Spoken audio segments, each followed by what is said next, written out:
Welcome to the थियो study hub. मेरा नाम है शिवानी सवाल।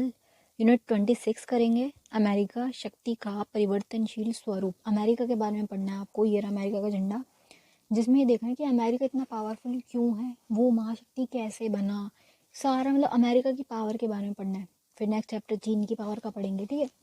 तो ये जो इसकी हेजिमनी है, आपने 12th में सभी ने वाला चैप्टर पढ़ा हुआ है, अमेरिका वर्चस्व वाला, है ना। ये टॉपिक बार बार उठता ही है, वही चीज़ है सेम, कुछ ज़्यादा डिफिकल्ट नहीं। तो ये चैप्टर आसान है, फटाफट ख़त्म करेंगे इसको। सबको पता है अमेरिका के बारे में, उसकी पावर के बारे में। एक रीडिंग कर लेते हैं बेसिक, बाकी ये जो आपने ऑलरेडी पहले पढ़ा हुआ है वही है, कुछ नई चीज़ नहीं है इसमें। स्टार्ट करेंगे। क्या बोल रही है, अमेरिका अपने आज़ादी के बाद तुरंत ही डेवलप नहीं हो गया था। ऐसा नहीं कि वो स्टार्टिंग में डेवलप हो गया। अमेरिका क्यों पावरफुल है, ये सब चीज़ें तो बेसिक पता है। अब इनकी ये वाली स्टोरी जो ये नहीं है, इसको देख लो एक बार। इसमें क्या है, अमेरिका के अंदर ही दो पार्टों में इनकी कॉन्फ्लिक्ट था, संघर्ष था। जैसे अगर अमेरिका का मैप ये है, अमेरिका के मैप को हम ऐसे रखें तो ये हो गया पूरा उत्तरी भाग, और ये जो नीचे वाला पार्ट है दक्षिणी भाग हो गया। साउथ का एरिया ये हो गया, ये उत्तर वाला एरिया हो गया। तो ये था उत्तरी अमेरिका और ये क्या था, दक्षिणी अमेरिका। इनके बीच में था कॉन्फ्लिक्ट। कारण क्या था, ये जो ऊपर वाले थे ना, उत्तरी वाले, ये सारे क्या बोलते थे कि मानव अधिकार की बात करते थे। ह्यूमन के जितने भी अधिकार होते हैं, उनके राइट्स, उनकी सबकी ये बातें करते थे।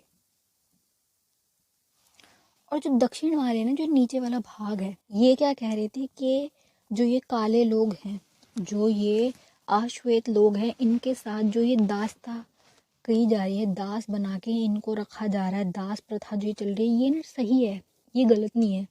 क्योंकि ये लोग ना अनपढ़ हैं, पढ़े लिखे नहीं है। अगर हम इन्हें काम नहीं देंगे तो फिर ये क्या करेंगे। इनका काम यही है कि ये हमारी सेवा करें। दास बना के इन्हें रखा जाना कोई गलत चीज़ नहीं है, सही चीज़ है ये, इसमें कुछ गलत नहीं है। दक्षिण वाले ये कह रहे थे, जो कि पूरी तरीके से गलत बात है। भाई तुम किसी को ज़बरदस्ती दास बना के क्यों रख रहे हो। अगर उसकी इच्छा भी नहीं है दास का काम करने की, तो तुम उसे ज़बरदस्ती दास बना के रख रहे हो। कहीं और तुम उसे कोई काम ही नहीं दे रहे। जो आश्वेत लोग तो उन्हें कहीं भी और काम मिल ही नहीं रहा था, कोई प्रकार का कहीं काम दिया नहीं जा रहा था। तो फिर वो बेचारे क्या ही करेंगे, सिर्फ और सिर्फ उनको दास की ही नौकरी मिल रही थी। तो वो अंत में देखो, इंसान क्या ही करेगा, उसे खाना तो चाहिए, बेसिक नीड तो होती है इंसान की। तो वो काम कर रहे थे, तो ये फंसे हुए थे सारे काम। जो आश्वेत लोग थे दक्षिण अमेरिका वाले, इनके साथ बहुत बहुत बहुत गलत कर रहे थे। उत्तरी अमेरिका वाले इसके खिलाफ थे कि भाई तुम गलत कर रहे हो। तो इनके बीच में आपस में कॉन्फ्लिक्ट था। तो ये लड़ाई चली, ये गृह युद्ध चला। इसको बोलते हैं गृह युद्ध, कि अमेरिका के अंदर ही, इनके खुद के ही देश के अंदर दो पार्ट में लड़ाई चल रही है, गृह युद्ध चल रहा था। जिसमें क्या हुआ, उत्तर वाले जो है जीत गए, जो सही बोल रहे थे ना कि भाई तुम गलत कर रहे हो। तो ये उत्तरी अमेरिका वाले जीत गए, दक्षिण वाले हारे। और उसके बाद फिर ये नॉर्मल कर दिया इन्होंने कि नहीं, इनके साथ जो गलत कर रहे हो आश्वेत लोगों के साथ, वो सारी चीज़ें गलत गलत जो रूल्स थे उसको ख़त्म कर दिया गया। फिर कैसा कुछ नहीं है, क्योंकि इनका ये था कि बस में नहीं चढ़ने दे रहे। अगर बस में कोई अश्वेत इंसान बैठा हुआ है सीट पे, तो उसे अपनी सीट छोड़नी पड़ेगी। ये रूल था कि अगर कोई गोरा इंसान आ जाएगा तो जो बेचारे काले वाले लोग हैं उनको हटना पड़ेगा। उनको कलर्ड पीपल कहा जाता है, कलर्ड। और हर जगह लिखा होता था यहाँ पे ये वाले लोग अलाउड नहीं है, ये लोग यहाँ खा नहीं सकते, बैठ नहीं सकते। उनका मतलब बहुत बहुत ज़्यादा गलत किया जा रहा था। ये सारी गलत चीज़ें थी। उत्तरी अमेरिका ने संघर्ष किया कि नहीं गलत है। एंड में क्या हुआ था, इनके 6 लाख सैनिक मारे गए थे। जो युद्ध हुआ है ना, 6 लाख सैनिक मारे गए इस युद्ध में। बट ये कि जो सही थे, जो सच्चे लोग थे, वो जीत गए। उत्तरी अमेरिका वाले सही बात बोल रहे थे, जीत गए। तो ये एक बार पढ़ लेते हैं। अमेरिका अपनी आज़ादी के तुरंत से ही डेवलप नहीं था, ये स्टार्टिंग में थोड़ी डेवलप था। अमेरिका में विकसित होने में शुरुआत में उसका गृह युद्ध के बाद शुरू हुई। पहले इनकी लड़ाई बड़ी चल रही थी, आपस में उलझे हुए थे। जब ये जीत गए उसके बाद इन्होंने विकास करना स्टार्ट किया है। कारण क्या था लड़ाई का, वो मैं पूरा लड़ाई समझा दी आपको। 1860 से 70 के दशक में अमेरिका में भयंकर गृह युद्ध चला। ये वाला पूरा जो सिविल वॉर थी इनकी चल रही थी, जो गोरे और वर्चस्व और आश्रित लोगों के न्याय पर आधारित थी। ठीक इस पे अमीर लोग जो थे, गोरे लोग जो थे, वो गलत कर रहे थे आश्वेतों के साथ। वास्तव में अमेरिका अपने गृह युद्ध के बाद विकसित होना शुरू हो गया, पर इसकी वास्तविक दुनिया में प्रथम विश्व युद्ध के बाद आई। जो इनका गृह युद्ध खत्म हुआ, आपस में जो इनकी खुद की घर की लड़ाई थी वो जीते जब भी, उसके बाद इन्होंने डेवलपमेंट स्टार्ट कर दी। कि इन्होंने ये जो हमने भी उसमें पढ़ा था ना औद्योगिक वाला में, कि इन्होंने औद्योगिक क्रांति करी, नई नई चीज़ें बनाई, टेक्नोलॉजी इन्होंने खड़ी करी, बिजनेस किया। ये सारी चीज़ें करके ये अमीर हुए, ठीक है, महाशक्ति बन रहे थे धीरे धीरे। उसके बाद जब ये इन्होंने वॉर हुई, प्रथम जो वर्ल्ड वॉर हुई, उसके बाद इन्होंने अपनी जो पूरा जो पावर है वो पूरी दुनिया को दिखा दी है ना, कि हम कितने पावरफुल है, हम इन्होंने बहुत ज़्यादा महंगे से महंगे वेपन्स हो गए, बहुत बड़ी संख्या में सेना का उपयोग किया, ऐसे करते करते सारी दुनिया को जो अपनी पावर है इसने फर्स्ट वर्ल्ड वॉर में दिखा दी। तब ये बोल रहा है कि पूरी दुनिया पे कैसे ये एक प्रकार से वर्चस्व कर रहा है, किस प्रकार से, मतलब पावर तो है ही इसके पास, वो गई इसकी कठोर पावर, एक हो गई सॉफ्ट पावर जिसमें क्या है इसका खान पान, इसकी संस्कृति, इनके कपड़े, इनका रहने का तरीका, बोल चाल, इनकी भाषा, हर चीज़ों से दूसरी बाकी पूरी दुनिया पे ये ऐसे वर्चस्व करता जा रहा है। वर्चस्व मतलब होता है बेटा प्रभुत्व, होता ना, कि ये बहुत फेमस है। कॉलेज में अपना देख लो, कहीं स्कूल वगैरह में जो फेमस होता है उसको लोग कॉपी करते हैं। जो बंदा फेमस चल रहा है, जो एक्टर फेमस चल रहा है, उसको लोग कॉपी करते हैं, उसकी जैसी कपड़े, उसका जैसा बोलने का तरीका कॉपी करने लगे थे ना लोग, इन्फ्लुएंस हो जाते हैं उससे, जैसा वो कर रहा है उसका जैसा बनना चाहते हैं। तो यही कि अमेरिका जैसा ये जो इसकी पावर है सांस्कृतिक रूप से अपने प्रति लोगों को अट्रैक्ट कर रहा है, ये सारी चीज़ें इसके वर्चस्व में ही आएंगी। दुनिया की सबसे बड़ी सेना का जो बजट है वो इसका ही है, जितना इसका खुद का अकेले का सेना का बजट है इतने में तो 12 देशों की सेना का बजट चलता है। तो ये कि बहुत ज़्यादा, सबसे ज़्यादा ये पावर अपनी सेना पे खर्च करता है। उसके बाद यूएनओ में इसका बहुत बड़ा योगदान है। यूनाइटेड स्टेट्स जो आपका संयुक्त राष्ट्र संघ है उसमें सबसे बड़ा बजट जो है आर्थिक उसमें ये दे रहा है। तो देखो अब इसकी ही चलेगी, जो सबसे ज़्यादा पैसे दे रहा है उसकी मानी जाएगी बातें, उसका वो चलेगा मनमानी कि भाई मैं ही तो सबसे ज़्यादा पैसे दे रहा हूँ, अगर इसकी बात नहीं मानी तो ये पैसे नहीं देगा, फिर यूएन जो आपका ये संयुक्त राष्ट्र संघ है वो कैसे चलेगा, है ना। तो ये है कि अमेरिका प्रभुत्व या एक ध्रुवीयता विश्व शीत युद्ध के अंत में बाद में संयुक्त राष्ट्र अमेरिका के विश्व में सबसे बड़ी ताकत बनकर उभरा और दुनिया में कोई भी टक्कर का प्रतिद्वंदी रहा रह गया। ये वाली बात आपको सबको पता है, शीत युद्ध में पढ़ा चुकी हूँ ऑलरेडी, सबको पता है ना। शीत युद्ध जिसमें क्या था, एक तरफ थी महाशक्ति यूएसएसआर, दूसरी तरफ कौन थे, अमेरिका वाले।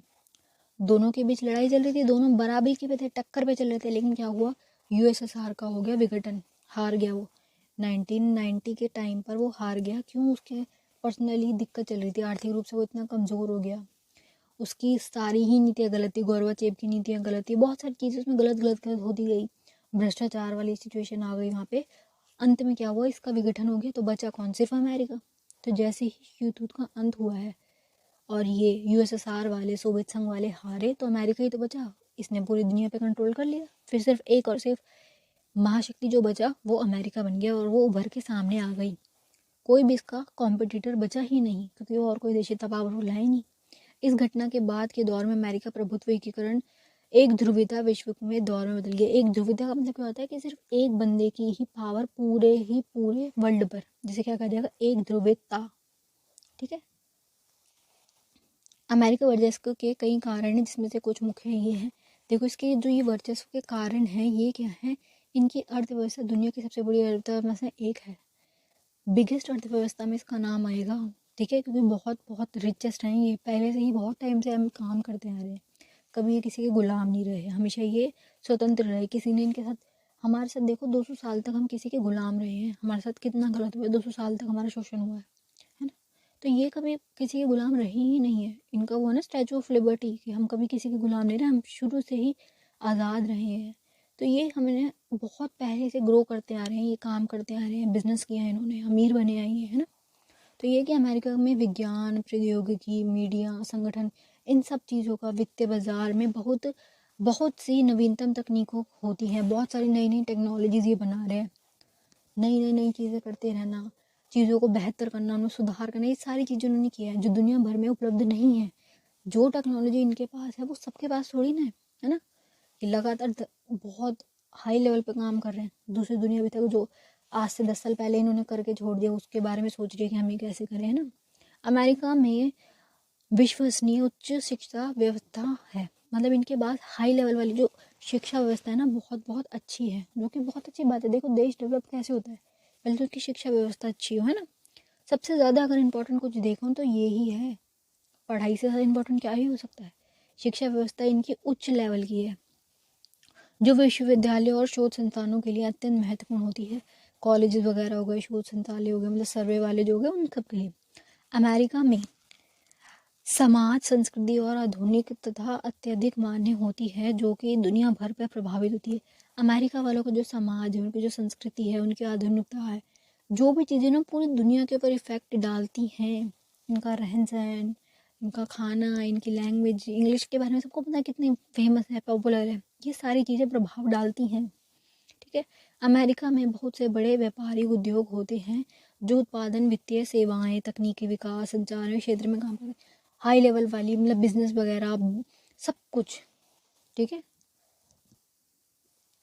चलिए बस यही है अमेरिका के बारे में, सारी इसकी पावर के रीजंस बताने हैं, कैसे ये पावरफुल बने, शीत युद्ध के बाद यही बचे, है ना। सबसे पहले इनका खुद का गृह युद्ध बता दो कि इनका गृह युद्ध था, उसके बाद ये डेवलप होना स्टार्ट हुए विश्व, उसमें फर्स्ट वर्ल्ड वॉर में इन्होंने बहुत अच्छा परफॉर्म किया, उसमें ये जीते, है ना। फिर उसके बाद वो उसका अंत हो गया सोवियत संघ का, फिर ये सिर्फ ये बचे, फिर इन्होंने अपना सारा ध्यान किस में लगाया, तरक्की में, डेवलपमेंट में, शिक्षा इनकी अच्छी है, व्यवहार इनके अच्छे हैं, सब कुछ इनका सारी नीतियाँ इन्होंने ढंग से अच्छी बना रखी है, तो इसलिए ये बहुत अमीर है। ये सारी चीज़ें बतानी कि ये कैसे उभरती हुई शक्ति है और कैसे ये पावरफुल है, इनका वर्चस्व के कारण सारे बताने। चलिए best of luck for your exam.